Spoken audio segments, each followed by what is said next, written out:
మా ముఖ్యమంత్రి గారు ఇప్పటికే అసలు ప్రధానమైన వాగ్దానమే ఇక్కడ విషన్ విశాఖ. అందులోని ఈరోజు కావలసిన అన్ని అంశాలు పొందుపరిచి ఉన్నాయి. అందులోని యువత విద్య దగ్గర నుంచి, ఆరోగ్యం దగ్గర నుంచి, ఉద్యోగ అవకాశాల దగ్గర నుంచి, మహిళల సాధికారత గురించి మొత్తం ఈవేళ చిన్న తరహా మధ్య తరహా పరిశ్రమల దగ్గర నుంచి, ఉన్న పరిశ్రమల్ని ఈవేళ డెవలప్ చేసుకోవడం దగ్గర నుంచి అన్నీ కూడా ఈవేళ రాష్ట్ర ప్రభుత్వం తీసుకునే బాధ్యత. అలాగే ఈవేళ ప్రైవేట్ పబ్లిక్ దీంతో పార్ట్నర్షిప్తోని ఈరోజు చేయడానికి తీసుకునే బాధ్యత.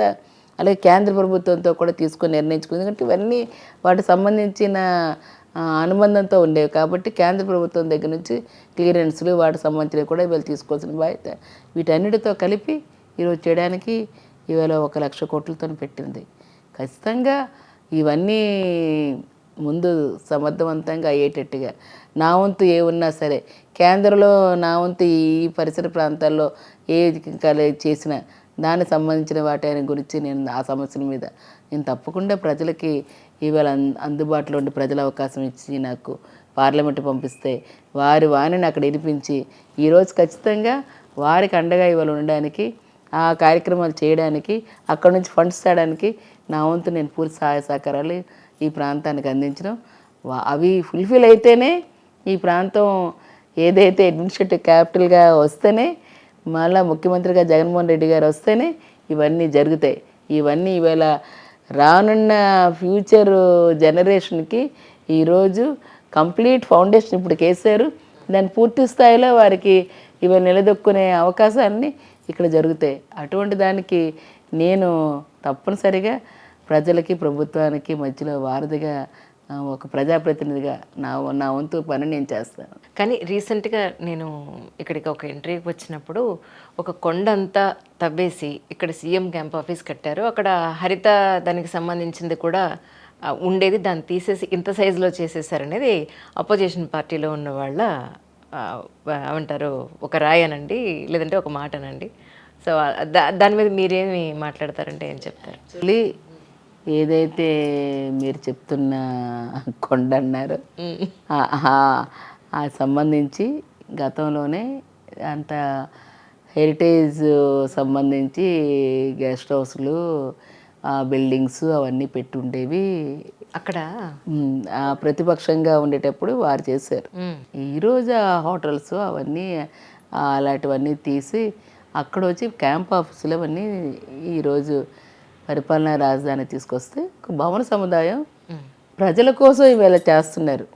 అయ్యో లీజ్కి ఇచ్చి వాళ్ళు నడిపించుకుని వెళ్ళేనట్టు కాకుండా ప్రజల తాలూకా హక్కుగా, ప్రజల తాలూకా వారికి అవసరాలకి ఈరోజు ప్రభుత్వంగా, ఈరోజు ప్రభుత్వం అంటే ప్రజలంటే ప్రభుత్వం కదండి, ప్రభుత్వం సంబంధించిన సముదాయాన్ని ఈరోజు నెలకొల్పుతున్నారు.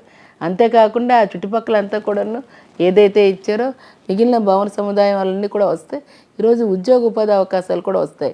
ఈరోజు విశాఖపట్నంగా ఒక ఐకాన్గా ఈరోజు నిలబడే విధంగా దాన్ని అక్కడ ఉన్న ఏదైతే మీరు సోకాల్డ్ దానికి సంబంధించిన చారిత్రాత్మకంగా ఉన్నవి వాటిని ఏవి డ్యామేజ్ కాకుండా దానికి మిగిలినవన్నీ కూడాను ఈరోజు ఏర్పాటు చేస్తూ దాన్ని ఆ విధంగానే ఉంచి పెంచే పరిస్థితులు ఒకసారి చూసిన తర్వాత దాని గురించి మాట్లాడితే ఇంకా చాలా బెటర్గా ఉంటుంది. అంటే లైవ్గా చూస్తే మీకు కూడా తెలుస్తుంది కదా. అంతేగాని దాన్ని ఏవో చేసి ఎవరికో ఇచ్చి ఇప్పుడు మా ముఖ్యమంత్రి గారు ఇంకో 10 సంవత్సరాలు 30 సంవత్సరాలు చేస్తారనుకోండి, సపోజ్ వారికి ఉన్న ఎనర్జీ ఇంకో చేసిన తర్వాత ఆ ముఖ్యమంత్రి గారు పట్టుకెళ్ళిపోవట్లేదు కదా బిల్డింగ్లు, ఈవేళ ప్రజలకే కదా ఉంచేస్తున్నారు. మరి అలాంటిది ప్రజల కోసం కట్టిన సముదాయాలు కదా. మనం ఎప్పుడో కలెక్టరేట్లో కట్టినవి లేకపోతే హాస్పిటల్ కట్టిన 100 సంవత్సరాలు వాళ్ళని పట్టుకొని వెళ్ళిపోయారండి. అలాగే ఉన్నాయి, మిగతా వాళ్ళు వాడుతున్నారు కదా, వాడుతున్నాం కదా. సో ఇది పబ్లిక్ ప్రాపర్టీ కింద కడుతున్నవి. దాని గురించి అంత రాద్ధాంతం ఎందుకు? మేము మిగిలినలాగా తీసుకెళ్ళి హోటల్స్కి వాటికి టూరిస్టులకి పెట్టుకోవడానికి గట్టా ఇవ్వలేదు కదా, అనునాయులకు ఇవ్వలేదు కదా, ప్రజల కోసమే కదా చేస్తున్నారు. సో అయితే ఈ సందర్భంగా విశాఖ ప్రజలందరికీ కూడా మీరు ఏం చెప్పదలుచుకున్నారంటే ఏమంటారు? విశాఖ ప్రజలకి ఈరోజు ఖచ్చితంగా ఓటు చాలా విలువైంది. ఓటు గతంలో మీరు ఒకసారి అవకాశం అంటే ముఖ్యమంత్రిగా ఇవాళ జగన్మోహన్ రెడ్డి గారికి ఇచ్చారు. గతంలో చంద్రబాబు నాయుడు గారికి కూడా ఇచ్చారు. చంద్రబాబు నాయుడు గారికి ఇచ్చినప్పుడు ఆయన చేసిన పాలన, ఆయన చేసిన ఇది డెవలప్మెంట్ ఏంటో మీకు తెలుసు ఇక్కడిది. ఈరోజు ఒక అవకాశం ఇచ్చి జగన్మోహన్ రెడ్డి గారికి ఇస్తే ఈరోజు డెవలప్మెంట్ ఒక పక్కని, వెల్ఫేర్ ఒక పక్కని, ఇవాళ నేరుగా నీతివంతంగా ఈరోజు ప్రజల ముందుకే పాలన అనే దాన్ని ఈరోజు తీసుకొచ్చి ఒక డీసెంట్రలైజ్ చేసి ఈరోజు భారతదేశానికే ఇవాళ రాష్ట్రాన్ని ఆదర్శంగా చేశారు. ఈజ్ ఆఫ్ డూయింగ్లో కూడా ది బెస్ట్ అని 3 years కంటిన్యూస్గా వచ్చి ఈరోజు ఎంతమందో వాళ్ళకి ఇవాళ ఈ దిక్సూచిగా ఈరోజు ఈ రాష్ట్రాన్ని తీసుకురాగలిగారు. మళ్ళీ మన పిల్లల భవిష్యత్తు బాగుండాలి. మళ్ళీ మనకి ఇటువంటి ఖచ్చితంగా ఇది మనకి ఏదైతే అడ్మినిస్ట్రేటివ్ క్యాపిటల్గా రావాలనుకుని ఆలోచించేస్తున్నామో దాన్ని ఇచ్చిన రోజునే మనకు సమర్థవంతంగా మన ప్రాంతం ఉత్తరాంధ్ర వెనుకబాటుతనం పోతుంది. ఖచ్చితంగా ఈరోజు ఈ అంత విశాఖపట్నం మహానగరంగా తీర్చిదిద్దబడుతుంది.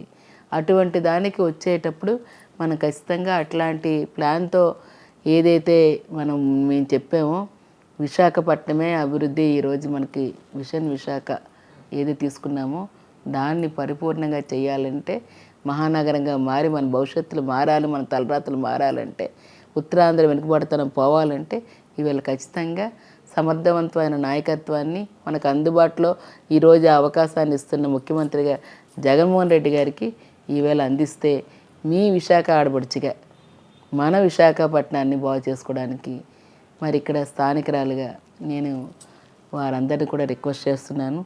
మహిళలకి ఈవేళ ఆర్థిక స్వావలంబన దిశగా తీసుకెళ్ళి రానున్న రోజుల్లో మరింత ఈవేళ పరిశ్రమలతోని మహిళలతోనే ఈరోజు ముందుకు నడిచే విధంగా తీసుకొస్తారన్న ముఖ్యమంత్రి గారికి మరింత మీరందరూ చేదోడు వాదోడుగా ఉండి మళ్ళీ జగన్మోహన్ రెడ్డి గారిని ఇవాళ అవకాశం కల్పించి ఇవ్వాలని చెప్పని వారికి కల్పించాలంటే ఇక్కడ వారి పార్టీ తరపున నిలబెట్టిన ఎంపీగా కానీ ఎమ్మెల్యేలుగా కానీ వారందరికీ మీ తాలూకు మద్దతు ఇవ్వాలని, ఓటు విలువ పెంచి అభివృద్ధికి చోటు ఇవ్వాలని అయితే నేను వారందరినీ మీ ద్వారా మా విశాఖ ఓటర్ల దేవుళ్ళందరినీ కూడా నేను నిజంగా ఆలోచన చేసి